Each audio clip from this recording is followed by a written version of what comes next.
Bharatiya Janata party में इस समय उत्तर प्रदेश में घमासान मचा हुआ है, सिर्फ एक ब्राह्मण सम्मेलन को लेकर। और जब से पंकज चौधरी उत्तर प्रदेश के प्रदेश अध्यक्ष बने हैं, उसके बाद से जिस तरीके से लगातार कुछ न कुछ नया सुनने को मिल रहा है। हमारे साथ हैं राकेश चंद्र शर्मा जी, हैं जिला उपाध्यक्ष हैं, और हम बात करेंगे कि जिस तरीके से भारतीय जनता पार्टी उत्तर प्रदेश में जिस तरीके से और खासकर ब्राह्मणों को लेकर, तो ये चीज़ें आने वाले समय में कितना नुकसान पहुंचाएगा। नेताजी क्या मानते हैं, जिस तरीके से ये बहुत सारे सामने चीज़ें उभर कर आ रही है, और जिस तरीके से ये कहा जा रहा है कि एक नोटिस देना या धमकी देने तक की बातें आ गई है पंकज चौधरी के द्वारा कि आप लोग इस तरीके से सम्मेलन दोबारा ना करें। बहुत बहुत धन्यवाद। देखिए, ब्राह्मण समाज जो है वो सम्मान चाहता है। उसकी जो सामाजिक स्थिति रही है सदियों से, वो जिस सम्मान का हकदार है वह सम्मान भाजपा में उसको नहीं मिल रहा है। और ऐसा जो ब्राह्मणों के साथ जो गतिविधियां आपने देखा, एक जो पुलिस वाले ने तिवारी को मार दिया था, हैं, उसके वाइफ को योगी आदित्यनाथ जी ने बुलाकर शायद नौकरी वोकरी दी थी, क्या दिया था। उसके बाद जो दुबे वाला आप केस देख लीजिए। उसके बाद जितने भी मतलब आप अगर देखेंगे तो ब्राह्मण समाज को दबाने का प्रयास, ये क्षत्रिय समाज राजपूत समाज का नाम नहीं लूंगा मैं योगी आदित्यनाथ जी का नाम लूंगा, वो चाहे जिस भी जाति से आते हों। देखिए, अगर वो कहते हैं कि मैं राजपूत हूँ, तो संभवतः मैं राजपूत समाज को ये बताना चाहता हूँ कि अगर उनका विवेक और स्वाभिमान जाग गया, तो मैं ये बताना चाहता हूँ कि आज तक जितने भी क्षत्रिय और राजपूत राजा हुए थे, उनकी तलवार हमेशा अन्याय के खिलाफ होती है। आज क्या हो रहा है देश के अंदर, अभी सेंगर को देख लीजिए, तो स्वजाति बंधु है तो उसको बचाना है। कौन ब्रिजभूषण शरण सिंह को देख लीजिए, वो स्वजाति है तो पहलवान के साथ क्या हुआ धरने पे है, उसको बचाना है। तो ये राजनीति और समाज को गलत दिशा दे रहे हैं, और निश्चित तौर पर जो है करनी सेना बनाए हैं, करनी सेना या जो भी, लेकिन जो गलत हिंदुत्व का जो तगमा इन लोगों को पहनाया जा रहा है और बताया जा रहा है, वो कहीं ना कहीं देश को खंडित करने वाला है, समाज में बंटवारा पैदा करता है। और इसीलिए आज ब्राह्मण समाज को अपनी स्थितियों को देखते हुए उनको जो है अपना एक मीटिंग करना पड़ा। तो मीटिंग आपके विरोध में था कि नहीं था, ये तो कोई बात निकल के आई नहीं है, लेकिन हाँ, डर इनका डर पंकज चौधरी के मार्फत सामने आया है कि भैया इनको धमकी दी गई या जो भी दिया गया। तो ये तो वक्त पड़ता है तो जब एक स्वीपर क्लास के आदमी का भी पैर ढूंढने लगते हैं, तो ये किसी के साथ भी कुछ भी करने को तैयार हैं। किसको गले लगाना है वो भी राजनीतिक होता है इनका, और किसको लात मारना है या धमकी देना है वह भी राजनीतिक होता है इनका। अच्छा, एक बात बताइए कि जिस तरीके से पंकज चौधरी को बनाया गया है और ये कयास लगाया जा रहा है कि ओबीसी समाज और ओबीसी वोटरों को साधने के लिए, लेकिन जिस तरीके से उनके बनने के बाद जिस तरीके से ये सम्मेलन हो रहा है, तो कहीं ना कहीं बहुत बड़ा सवाल खड़ा कर दिया है कि इस तरीके से क्या हो रहा है। लेकिन अब तो ज़्यादा दिन बचा नहीं है, सिर्फ 1 साल ही प्रचार करने के लिए बचा है, क्योंकि 2027 में विधानसभा चुनाव है। अब अग्नि परीक्षा देना है पंकज चौधरी को। देखिए, सपा का जो पीडीए चल रहा है वो इनसे बहुत बेस है, और कांग्रेस की जो पुरानी विचारधारा थी समता मूलक समाज की स्थापना, वह कहीं ना कहीं धूल और गर्दे के सामने नजर नहीं आ रहा है। लेकिन वास्तविक मूल्य वही है जो राष्ट्र को बनाता है, देश को जोड़ता है और भारत की अखंडता के प्रति संकल्पित है, जो कांग्रेस की नीति है। मगर पंकज चौधरी जिस समाज से आते हैं, क्या आप इनका नाम अभी क्या कहते हैं प्रदेश अध्यक्ष बनने से पहले आप इनको जानते थे, या इनके कितने समाज के लोग जानते थे? बात ये नहीं है, बात ये है कि इस समाज को का एक रिप्रेजेंटेशन पैदा किया गया है। क्यों?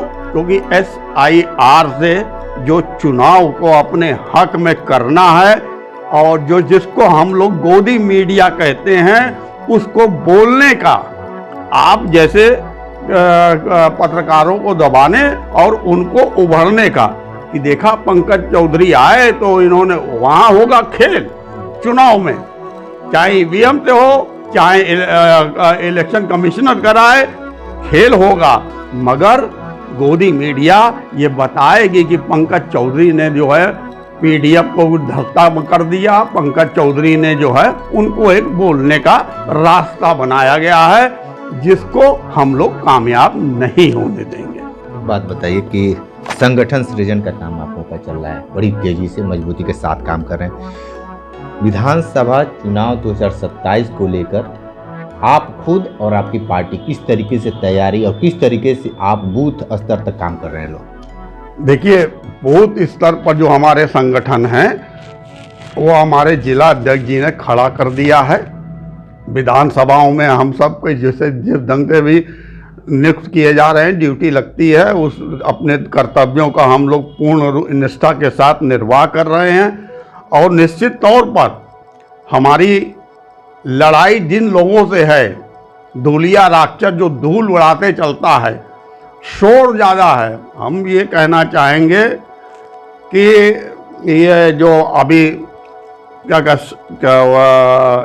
इनका जो कार्यशैली है, उस पर हम लोग संगठन सृजन कार्यक्रम के अंतर्गत जिस ढंग से हम लोग प्रगति की ओर बढ़ रहे हैं, और हमारे जो कार्यकर्ता मजबूती के साथ अपनी उपस्थिति दर्ज करा रहे हैं, वह निश्चित तौर पे इनके जो विजय रथ है, जो झूठ के, देखिए, झूठ की बुनियाद पर खड़े साम्राज्य का जो राजा होता है ना, वो बहुत डरपोक होता है।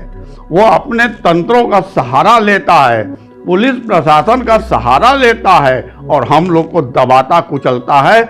मगर उस लड़ाई में कांग्रेस अब की बार प्रखर होकर सामने लड़ेगी। ये बताइए कि जिस तरीके से ये बताइए, एक बहुत बड़ा सवाल है कि भारतीय जनता पार्टी में जो इस समय चल रहा है, तो क्या लगता है कि ज़्यादा टूटने का संभावना है क्या, जब जैसे जैसे चुनाव नज़दीक आएगा? तो देखिए, अभी जो लड़ाई चल रही है इनकी, तो वह तो निश्चित तौर पर, जैसे ब्रिजेश पाठक जी और ब्राह्मण समाज ने अपना एक सम्मेलन भी करके दिखाया, तो निश्चित तौर पर कहीं ना कहीं असंतोष तो है ही है, और होना भी चाहिए असंतोष। अगर आपके साथ अन्याय होगा, आप में भी असंतोष होगा।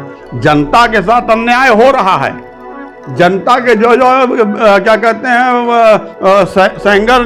सेंगर को जो है कोर्ट से जो है ये हो जाता है कि इसको जमानत दे दी जाए, तो आखिर जनता में भी असंतोष है। तो असंतोष तो सब जगह है। अब एक समाज को हम कहें, आप अपनी करनी को देखिए ना, आपकी कथनी और करनी में कितना फर्क है, उसको देखिए ना। तो निश्चित तौर पर जो ये लोग, जो दो गुजराती भाई हैं हमारे, हम नाम ले दे रहे हैं, नरेंद्र मोदी जी और क्या कहते हैं अमित शाह जी, उनका खेल जो घेरने का है, क्या नाम है, योगी आदित्यनाथ जी को, और संघ का जो रुख है, क्योंकि संघ भी इनसे खुश नहीं है, संघ का जो रुख है उसको देखते हुए ये प्रतीत होता है कि भाजपा भविष्य में टूटेगी। लेकिन एक और सवाल फिर बन जाता है, संगठन, पार्टी और जिस तरीके से ये लोग कहते हैं कि जो संघ है, तो ये तीनों लोगों को जो समावेश है ये स्पष्ट नहीं हो पा रहा है। अब अक्सर देखा जाता है कि मोहन भागवत का कोई बयान आ जाता है, प्रधानमंत्री का भी अलग आता है, उत्तर प्रदेश की जो राजनीतिक सियासत है वो अलग ही चल रही है। देखिए, इनके पास कहीं कुछ नहीं है। 2014 की अगर बात छोड़ दी जाए, तदुपरांत अगर आप जितने भी चुनाव हुए हैं तो इन पे हर तरह के आरोप ईवीएम पर भी लगे और आज चुनाव आयोग पे भी लग रहा है। और चुनाव आयोग का कच्चा चिट्ठा हमारे राहुल गांधी जी ने पेश भी किया है और प्रूफ भी दिया है कि एक ब्राजीलियन महिला जिसका कि 52 जगह जो है वोटर लिस्ट में नाम है और वोट पड़े हैं, एक मार्क लगा है कि वो वोट पड़े हैं, किसने डाला, इतने प्रूफ देने के बाद भी हमारा चुनाव आयुक्त साहब के कान पर जूं तक नहीं रहेंगी, बिहार का चुनाव होने दिया गया।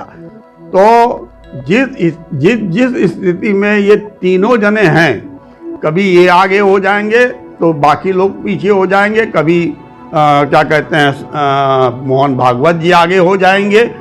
तो ये सब इन लोग का जो है केवल एक षड्यंत्र जिसे कहते हैं, और समाज में भ्रम की स्थिति पैदा करना, जिससे देश की जनता भ्रमित रहे और वो ये सोचे कि नहीं हमको तो वोट पड़ रहा है, लेकिन वोट कैसे पड़ रहा है ये सोचनीय विषय है। इस पर जांच होनी चाहिए। लगातार राहुल जी लड़ाई लड़ रहे हैं, जांच की मांग कर रहे हैं, यहाँ तक कि जब जांच तो कहेंगे एफिडेविट चाहिए हमें, एफिडेविट तो अखिलेश जी ने साबित कर दिया, दिखा दिया कि हमने एफिडेविट भी दिया है, तो भी जो है उस पर कोई कार्रवाई नहीं हो रही है। तो ऐसी स्थिति में इन पर विश्वास करना, अब मोदी, शाह, मोहन भागवत, योगी, इनकी क्या मंशा है। देखिए, जब कोई भी कुकृत्य होती है तो सब एक हो जाते हैं। किसी का जवान जो है नहीं खुलता है समाज के हित में। आप कुंभ में कितने लोग मर गए, आज तक डाटा नहीं इनके पास अवेलेबल है। और मगर इस मुद्दे पे जब बात करेंगे तो सब के सब एक हैं। तो ये एक कैसे हो जाते हैं किसी इस ढंग के मुद्दे पर? इसके मतलब सब मिली जुली सरकार है, दोनों सब एक दूसरे को बचाने के लिए, कभी कोई आगे आता है तो कोई पीछे हो जाता है। यही कृत्य इनका चल रहा है, जिसको जनता को समझना होगा। तो आप सुन रहे थे प्रदेश उपाध्यक्ष राकेश चंद्र शर्मा जी, बहुत सारी बात बताए हैं, विशेष इंटरव्यू कर रहे थे। तुम्हारे साथ में रिकांडी बनारसी के साथ। नमस्कार।